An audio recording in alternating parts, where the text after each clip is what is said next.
Okay, listen, just because we are grown doesn't mean we act grown, and I really don't know who is allowing us to make all these major life decisions. I'm turning 30, and for the next 30 days until my birthday, I'm gonna be telling you something embarrassing I did that almost cost my family and friends to make a $50,000 mistake. When I was planning my wedding, there are two things I knew I wanted, okay? I wanted a beach wedding, and I wanted a very small wedding because the last thing I wanted to do was meet someone's random third cousin that they brought to my wedding that is now harassing all of my bridesmaids. And because of that, we decided to have a destination wedding in DR, Dominican Republic. At the time I was getting married, I was a child bride, okay? Not an actual child bride, I was 23, but for me, same thing. Here I am, a freshly teenaged 23-year-old trying to plan an entire wedding in another country by myself. And in my search, I found the most beautiful hotel to have my wedding. And that same week that I booked the hotel, booked the venue, I sent out save the dates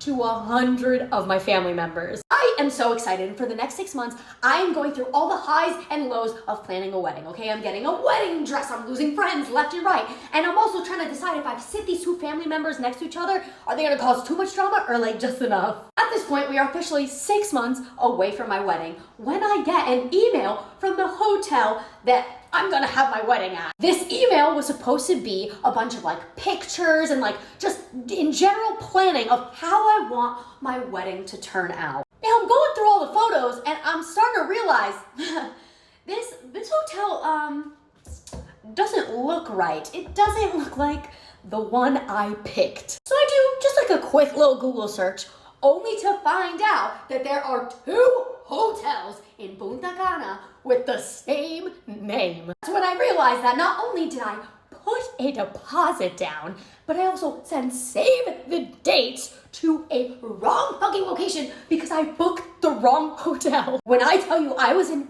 fetal position, spiraling, because although they were of the same company with the same name, it's like going to pay for a Porsche and then when you go in, it's like a 1992 Volkswagen Beetle with a floor missing. I was so stressed, I was sobbing that I kid you not, I think I shed enough tears for my own wedding and every wedding I'll attend from here on out. Could not spiral for that long because I had people who bought tickets to go to my wedding. So I'm like, you know what? They're the same company. Maybe if I just call them up, I can just have them switch the venue to that date that I need to get married. But when I called the correct hotel, they were booked out for the next 6 years. 6 years? Like, half those engagements won't even last for the next 6 years. Like jumping out a window because immediately after that, I had to find a brand new hotel and venue 6 months before my wedding, okay? I had to lose my deposit, and the third was the worst part. I had to call each of my family and friends to let them know how much of a dumbass I was. I got so lucky because not a single person booked their hotel. However, now everyone knows I am not fully checked in, okay? Be careful about planning a wedding before your frontal lobe fully develops.